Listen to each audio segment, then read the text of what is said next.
جی last شکریہ mister chairman. ایک درخواست بھی ہے, توجہ بھی ہے جی کہ جب اس ہاؤس میں اذان کی آواز آ جائے تو 10 منٹ کے لیے وقفہ کیا جائے.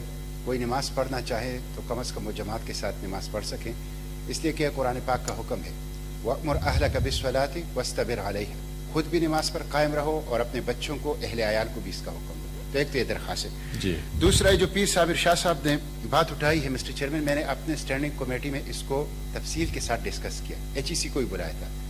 اس وقت ہماری ڈرگ ایڈکٹس کی آبادی یونائٹڈ نیشن کی 42 ممالک کی آبادی سے بڑھ گئی. 76 لاکھ ڈرگ ایڈکٹس ہے. 2 سال پرانی رپورٹ ہے کہ پاکستان کے راستے جو ڈرگ ٹریفکنگ ہوتی ہے وہ 200 Times of the defence budget of Pakistan ہے. پاکستان کے ڈیفنس بجٹ سے 200 گنا زیادہ ہے. ہم ایک بہت ہی خطرناک علاقے کے اندر رہ رہے ہیں جو کہ ڈرگ کا مرکز ہے. میری درخواست آپ سے یہ ہے کہ جو آئس, ہیروئن, چرس, مجھے سینیٹر نعمان وزیر صاحب سے بالکل اتفاق ہے.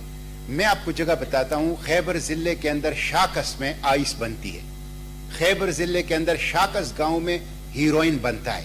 اس کی فیکٹریاں ہیں, سب کو معلوم ہے, حکومت کو بھی معلوم ہے, صوبائی حکومت کو بھی. یہ شبلی فراز صاحب بیٹھے ہوئے ہیں پشاور کے اندر. اس سردی میں ہماری NGO الخدمت فاؤنڈیشن وہ ہیروئنچیوں کو کمبل اڑاتی ہے, سردی کی وجہ سے مر جاتے ہیں سینکڑوں ہزاروں کے حساب سے. شرم کی بات ہے پوری ریاست کے لیے.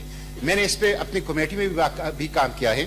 میری درخواست یہ ہے کہ اس وقت آئس اور ہیروئن اور چرس یہ سب سے بڑا تھریٹ ہے ہماری یوتھ کے لیے. یہ بارڈر سے بھی آ رہا ہے, ملک کے اندر بھی اس کے مراکز ہیں.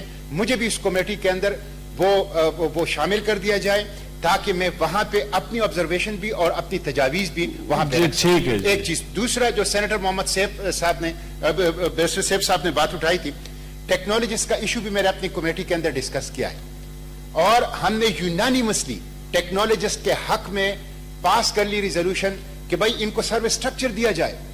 ہزاروں کی تعداد میں, لاکھوں کی تعداد میں ٹیکنالوجسٹ ہیں اور بی ٹیک کرنے والے ہیں اور ایسوسیٹ انجینئرس ہیں, بڑی خدمت سر انجام دے رہے ہیں. حقیقی کام وہ لوگ کر رہے ہیں. ان کا نہ کوئی سروس سٹرکچر ہے, ان کی نہ کوئی پروموشن کا طریقہ کار ہے.